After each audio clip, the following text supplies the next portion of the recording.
So you want to plan a trip after quarantine, but then what, right? If you're kind of feeling stuck about how to plan a safe and socially distant vacation in the United States in 2020, you're gonna want to watch this video. Hello, welcome back to another episode of Listen to Linda. Yes. Again, if you guys are new here, don't worry. This is my mom, Linda. Hello. Nice to meet you. Listen to Linda, and she is a luxury travel advisor, and so she's going to share all of her travel advice and tips on a certain travel subject each week. Sound good? Sound good. Cool. So today we're talking about really how to navigate planning your first trip after quarantine. There's so many questions, there's so many variables, there's a lot of things that are going to go into your travel planning process that you might have never even thought of before all of this coronavirus pandemic nonsense started taking place. So we're really going to unpack our thought process, our resources, the things that we turn to, and kind of how we think things through when planning a trip, and specifically for the United States. So Linda, you ready to get into this? Yes, ma'am. Okay. All right. So our first tip is to really understand what's going on in the destination you're planning to visit. So really taking a deep dive and figuring out what's going on in the state that you want to visit. So Linda, tell us how people would, go about finding the information about what's happening in each state. I mean, clearly by going on, the state's website. I mean, the tourism board, and really keeping in mind that what you could be looking at this week could be dramatically different in 2 days, in 1 day, and it certainly could be, different in a week. And also, just anybody keeps abreast of, travel, whether it's through Condé Nast, whether it's through Travel and Leisure, whether it's through any kind of, regular emails that are coming to you. Now, at the same time, you really do need to vet those emails and make sure that, this is accurate information. But, there's a multitude of sources out there that are good. And I think the CDC, website is, as always, a very reliable resource. I would also add to that, I believe Travel and Leisure and also the Points Guy have both put together resources that really break down all of the different regulations state by state. So yes, you can Google and go state by state. You can do that way, but also too, it's nice to kind of have a home base per se, where it's you've got one article and they are linking to all these various websites. And most of the times they've made kind of a clickable map where you can click state by state to figure out, do I need to quarantine when I get there? What states are on their kind of restricted list? All of that information can be found there. So I think that's really helpful too. Another quick thing I would say, just when you're deciding about, where you're traveling to, when you're traveling, if you are going to be seeing anyone in those destinations, let's say you're visiting family or friends in different states, I think it's really important up front before you even start planning your trip to have a very honest conversation with the people you are either going to be traveling with or the people that you are going to be visiting. Because, at this point in time, we all have to be very honest with each other. Have we just been in a high-risk situation? What is our activities going to look like in the weeks leading up to the trip? And just be very honest. Maybe you'll all kind of come to the same conclusion. Okay, maybe we all should get COVID tests before we see each other. Exactly. Maybe when we're together, we are not going to eat inside anywhere, or we are only going to eat at the house that we are staying at. So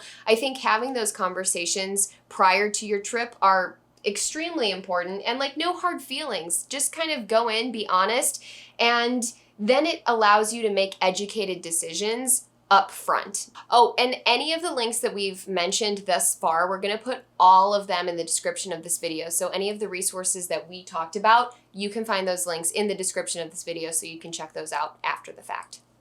Okay, tip number 2 is to decide whether you are going to drive or fly to your destination. And what would you advise people doing when they're trying to make that decision, fly versus drive? It depends on several factors. One could be a budget. And, right now, as crazy as this sounds, flying might be cheaper than driving. I'm not saying across the board at all, but you might find really cheap flights. Does that mean you should fly? Absolutely not. But of course, driving requires, a considerably longer period of time. So do you have the amount of time that it takes if you're going to be doing a road trip? You obviously, I know when you talk about your flying experience, can get into, is flying, Yeah. safe right now? I think it's as safe as it can be. But it goes back to, what I said in, our previous episode, which is, do you really need to travel right now? Mm-hmm. And so the same, holds true for the flying. I don't know why I'm hesitant for getting on planes right now. As you referenced, I recently got on a flight from Chicago to Colorado, and I think, naive about thinking that I would feel totally okay on the flight. And personally, after that experience, and if you want to learn more about that experience and understand why I felt the way I did, I'm going to link the video, and you can check that out as well. But my biggest issue was the fact that my fellow travelers were unable to follow simple directions given to them by flight attendants, given to them by, the TSA, anyone throughout the entire process. I think it could have been, as you said, as safe as it could be, only if everyone follows the directions, and they're simple directions. And, until everyone can do that, which I don't have great faith that everyone can do that, I don't think I'll be, getting on a flight right now. And so I think you have to assess also too the type of traveler you are. Before this, I was not an anxious traveler by any means. Now, I am certainly an anxious traveler. And so if a road trip is going to make me feel a little bit more in control, I am going to do that. But again, as you said, factor in time, factor in budget, factor in your personality, what's going to work for you, and that's kind of how you're going to come to that decision ultimately. Right. Okay, so let's just talk about tips. If you are going to be getting on a plane, what tips do you have to share that could hopefully make the experience a little bit safer? Try to find out the seat configurations in advance. So, you might be able to find yourself sitting in a row that you might not normally sit in, but, it would give you a completely open row that you wouldn't be, confronting, a fellow passenger. Looking at doing, in my opinion, the window seat over the aisle seat, because you're a little bit more protected from, those people who are walking up and down the aisle. Also, too, it's so important to know which airlines are blocking the middle seats and which are not. Right now, I believe it is Southwest, JetBlue, Alaska, and Delta that are blocking the middle seats officially. Now, again, that could change, but it takes going on to the airline's website and also to other websites. Again, I really like the Points Guy. He has kind of come up with a table that really breaks down whether airlines are providing masks if you forget them, if they're giving you snacks, if they are blocking the middle seat. Like, you can find this online with a simple Google search. Again, I'll put these resources in the description, but I think it is just being very aware of what the rules are per airline. And, another aspect that you could elaborate on, but, one of the tips that I would normally give someone is consider, if you are, purchasing an economy class fare, consider upgrading to a higher class of service. I have elaborated on it in my flying video. So once again, another plug to check out that video, because I do go into whether I think it is worth it to upgrade to a business class seat versus an economy seat. So you can check that out. I'm going to link it again, and you can kind of see my opinion on that, because it is not exactly what you might think. Now we're going to give tips on the flip side of things. If you decide to drive, here are some tips to safely do so. And I'm going to just kick it off by saying, come prepared. Just make sure that you have stocked up on everything. You've got your hand sanitizer, your sanitizing wipes, your paper towels, like whatever you think you might need during the trip, and even when you're in your destination, just get that beforehand, because there's nothing worse than getting to your destination and like panic buying buying and trying to find hand sanitizer. And of course, when you look for it, you're not going to find it. So I would just say come as prepared as possible. And that's one of the beauties of driving, is because literally you have the room. You have the room to pack whatever you need. So make sure you're wearing a mask. Even when you're at the gas station and you are outside, have the mask on. Oh my gosh, because absolutely. you know, yes, you're outside, but you don't know the person on the other side of the gas pump. Like, it's just being courteous to everyone.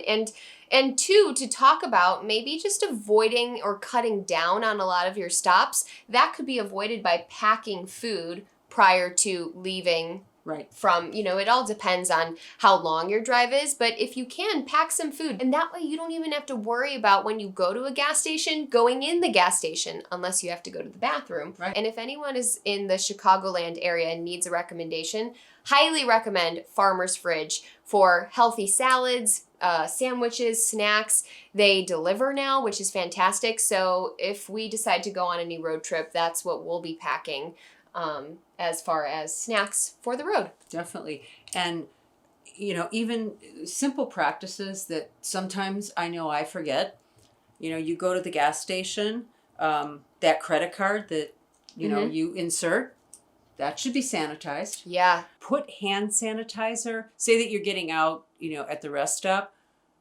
Put hand sanitizer on the seat, so that when you get back into the car, it's another reminder. How frequently should you sanitize your entire car?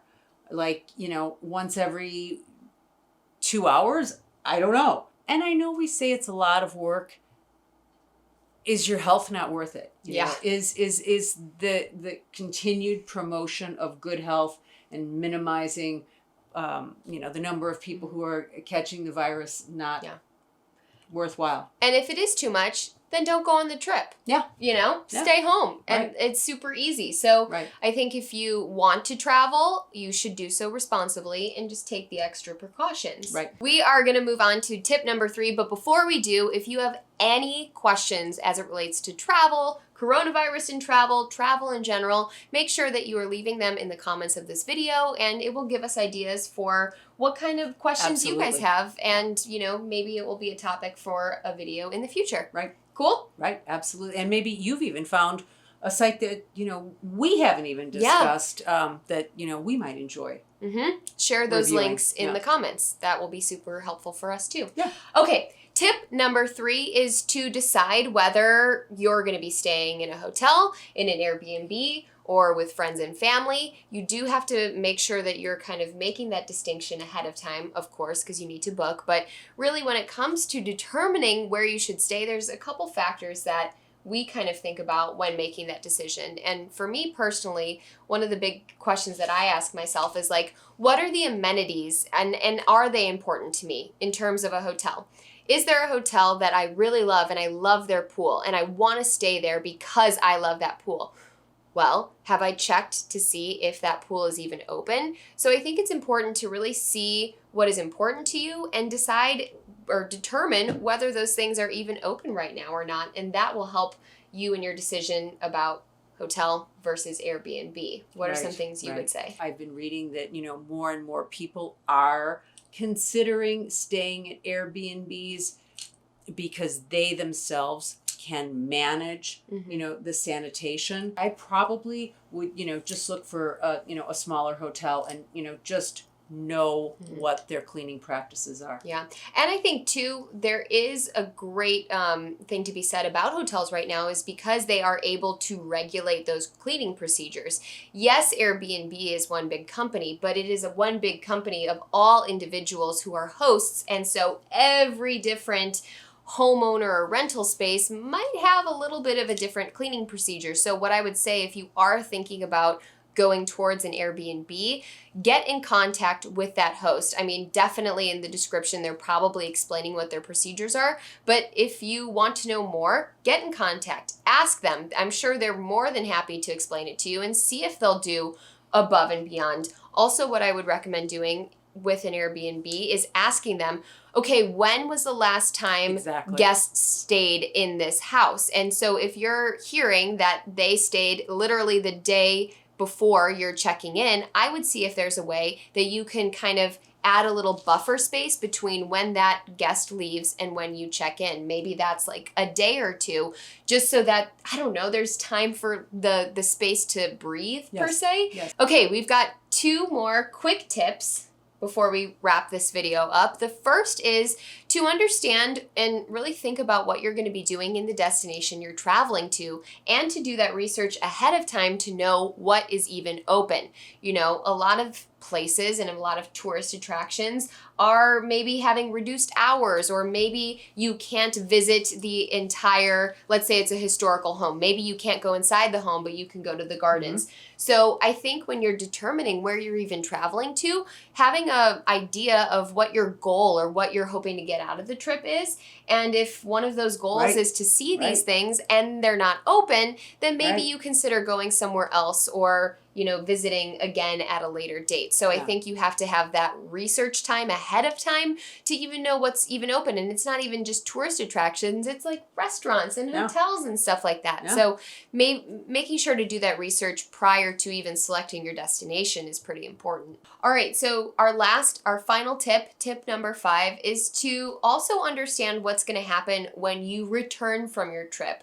I think so much is talked about, like planning for a trip, you know, what's going to happen in the destination, but you also have to think just as much about what's going to happen when you return. You know, have you traveled to a high risk state, which really you shouldn't be for leisure travel right now, but if you have, are you going to need to quarantine at home once you return? What is that going to look like for your job? There's just a lot more that we need to think about, but it's, you know, certainly practices that are for the benefit of both ourselves, our families, our loved ones, our friends, and I think the necessary and responsible thing to do. And, you know, begin to make them a part of your everyday practice, like brushing your teeth, you know, like washing your face, like taking your makeup off, all of those things. Truly, I hate to admit this. Uh-oh. No. You know, I hate to admit this, but there are still times, and I laugh at myself, where, you know, my mask is hanging on the turn signal or something like that, and I'll get out of the car, and I'll maybe be 2 or 3 steps, and I'll be like, you know, I forgot it. Just make all of these practices something that or just second nature. It's right. I'm just stuffing masks literally everywhere. I've got them in my car, I've got them in my purse, like literally anywhere I can think to grab a mask, I have them. We just rattled off a ton of tips, and I hope they were all helpful to you. But if you have any more questions, or maybe a question that really even doesn't relate to what we just talked about, drop that in the comments section of this video. Again, we're going to leave all the links we talked about in the description so that you can check those out as well. And then if you have any suggestions of, you know, a topic for a future Listen to Linda video, we look forward to hearing from you. Let us know. And also, too, if you want to connect with both of us, I also hang out on Instagram. You can see kind of like the day-to-day things that don't make it into these videos over on there. And where can people connect with you, Mom? Oh, I hang out in your office. She hangs out in my office. Her Instagram is, you know, we're going to work on that a little bit. Her presence is, we'll just say, lacking for now. But why don't we're going to put the link to her travel agency's website in the description of the video, so you can check out their resources. And there are some great ones. There's some really good resources on there as well. So I think that's it. Right? Absolutely. I'm sure we'll have more to talk about, though. More things. Evolving. Literally, there will be no lack of topics to discuss on Listen to Linda. And as long as she continues to keep agreeing to do these, we will keep making this video. So subscribe. Make sure you hit the bell to never miss one of these Listen to Linda videos, or any of my other travel videos that drop weekly. And I will check in with you guys next week. Au revoir. Oh, fancy. Okay.